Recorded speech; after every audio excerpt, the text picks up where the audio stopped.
Yes, Commander, we have our coordinates. The approaching wormhole containing the Eurydice slip should dump us 266 years into the lap of the wheel. We will re-establish contact when we return. Thank you, Commander. See you on the other side.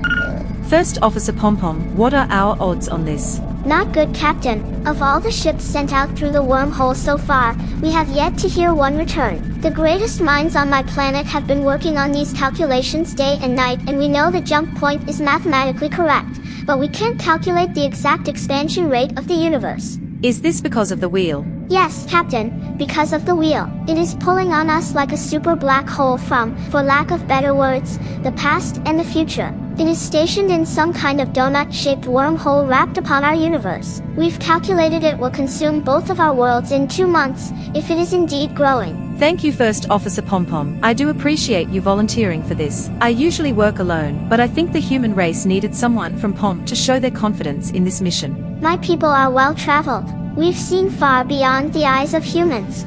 Traveled doesn't mean you've put yourself in danger, or into the other experiences of people. You've got me there. It's okay, First Officer. I've been plenty of places drenched in history, and sites that I've skipped for the local tavern. I admit we are observers and less so adventurers. We take every precaution. Well, at least you're about to experience some danger now, and I think it's gonna put those 355 years of yours to the test. 354. They say I look great for my age. I'll be welcomed home a true explorer. Hey, there you go. When I get home, there'll be a party with my friends and a Crystal Pepsi daiquiri waiting for me at the pub.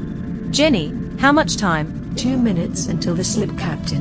Great. Pom-Pom, double-check those numbers for me. If this wheel is going to be responsible for ending life as we know it, I want to at least live to see it. I've received our latest calculations from POM. We have the most accurate data available. Thank you, Pom-Pom. Belts on. Secure items. Captain, the ship is primed. We are ready to slip into the wormhole on your count. Thank you, Jenny. Down the engines. You have control of the ship. Yes, Captain. Engines down. Slipping sequence initiated in 5, 4, 3. Slipping.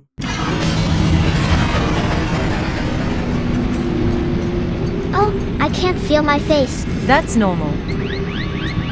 But that isn't. Jenny, what's that noise? Captain, the rear panel of the ship is pushing against the outer ends of the wormhole. That means it's closing on us. Pom-Pom, center the ship. Centering now. Jenny, increase speed by 0.7. Speed increased 0.7. We should go faster. I'm aware, First Officer Pom-Pom, but we need to conserve fuel. How long until the exit point? 2 minutes left. Okay, we're in the slipstream. Slip drive stabilized. Exit point approaching. Thank you, Jenny. Pom-Pom, keep an eye on the navigation. We should be getting a visual on the wheel as soon as we exit. Roger that, Captain.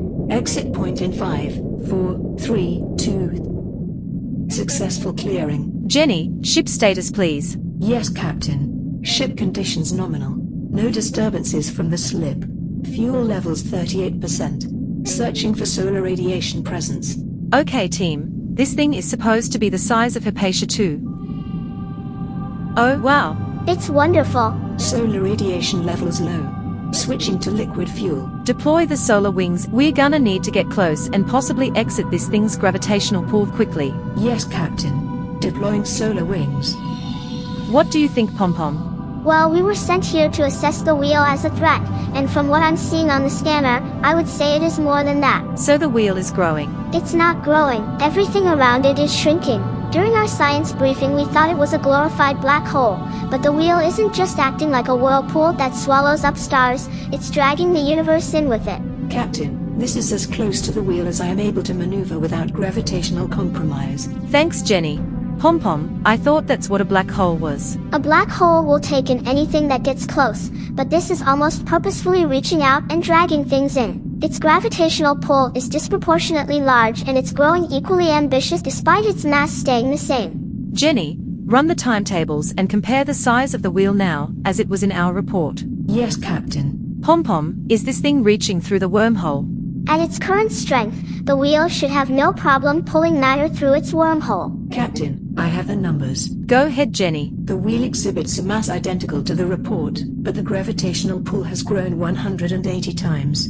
Our reports have underestimated this thing. It can eat headquarters in a month. Less than that, maybe 3 weeks. Captain? What am I supposed to tell base? I've never failed a mission in 10 years of service, and now I have to return to the OSF with the news that all we call home is doomed. This doesn't make any sense.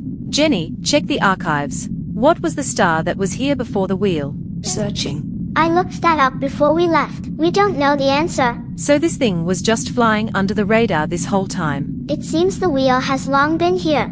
It appears that living at the intersection of the wormhole masked its potential. The data implies that something disturbed it and created this access point for a new wormhole to fold upon our universe in a circle. And there's something else. Your species flagged this area as one to be avoided at all costs. Jenny, search again. Look for any chemical weapon or supersonic explosions that may have occurred in this sector spanning the last 400 years. Yes, Captain. Searching. You believe something man-made could have triggered this? I don't know. I'm throwing shit to the wind because we humans don't like to endure consequences without explanations or someone being held responsible. In the year 3446, a test run of the first sonic phaser took place here.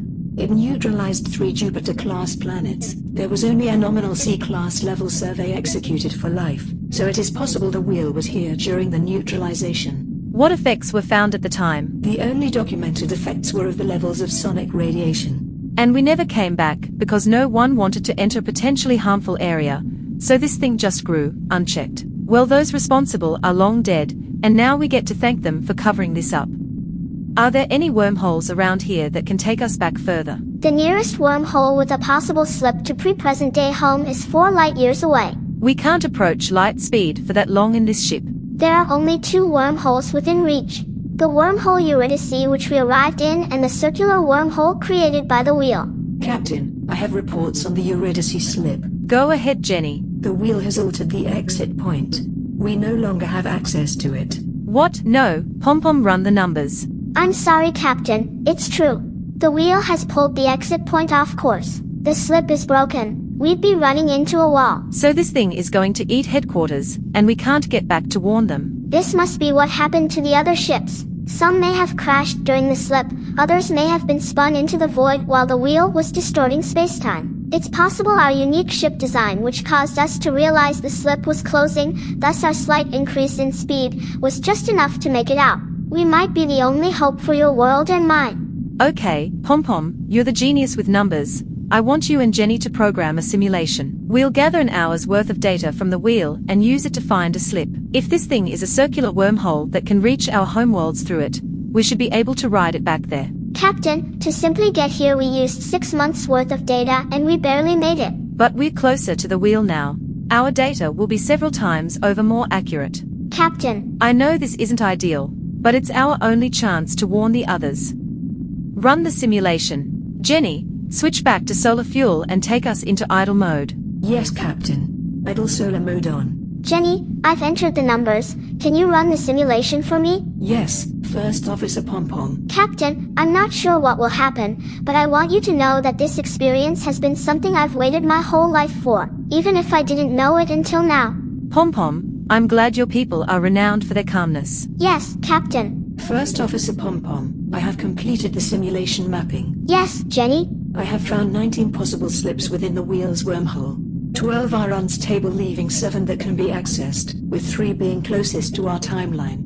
2 cannot be achieved as we would not have the fuel to reach them. There is 1 that is close, but, as with the rest, is stable only on paper. It is also the closest to the wheel's diameter. There is not enough information to determine how that may influence the slip. Thank you, Jenny. I guess we're taking that one. Run the success probability using these numbers 1,000 times. Yes, First Officer Pom-Pom. Captain, it is 1200 hours. Mealtime. Thank you, Jenny. I think we need to eat something. I have tacos. Ah, so this is the adventure you were talking about. Pom-Pom, you may have lived 355 years. 354. But I tell you now, you have lived not until you try this. What is it? It is only the singular greatest contribution of the Homo sapien, a cheesy gordita crunch, and you can put that in your suitcase. Yum, this is delicious. The flavors are both dark and light at the same time. I've never heard a CGC described like that, but I like it. Captain, are you concerned about this slip? Of course I am. But I'm more concerned about the rest of our world that will never know their fate, should we reach ours first. Are you? My species has long been sought out because we are empathetic dealers of comfort in the face of what is terrible. Because you are long-lived cute-looking fluff balls. Because we are very good at convincing others that the end is natural, and the cuteness doesn't hurt either. How does that work? For example, if I were to say, I was afraid of dying. Well, Captain, first I'd tell you my own beliefs. Go on. My people in Palm believe that life repeats upon itself. Like when you're watching an L-beam and you get to the end and you have it set to immediately restart. Really? What do you think, Jenny? I am unable to consider a beginning or an end. I do not have a memory of my beginning. If I have an end, it is a task I will complete as I have all others. I am not programmed to comprehend the effects of facing a finality, however the idea does not register as unsettling. To myself it is simply an unknown. So Pom-Pom, you're going to live the same life over and over forever? No, we believe every time we live it, we make different choices, so it's our lives forever, but lived in different ways. But aren't you the same person? Wouldn't you make the same decisions? Many things are out of our control. Nature and happenstance would vary. These things can influence our timing and decisions. Some good, some bad, but in there we find the comfort that this is not the end. That we will all meet again. I can see how that works, because it's working on me. Regardless, I'm sorry you're stuck in a lifetime with me that will be cut short. I'm sure I've lived longer lives, but I'm also sure I've lived shorter ones. Either way, it's an honor to be here with you, Captain, even if we just met for this mission.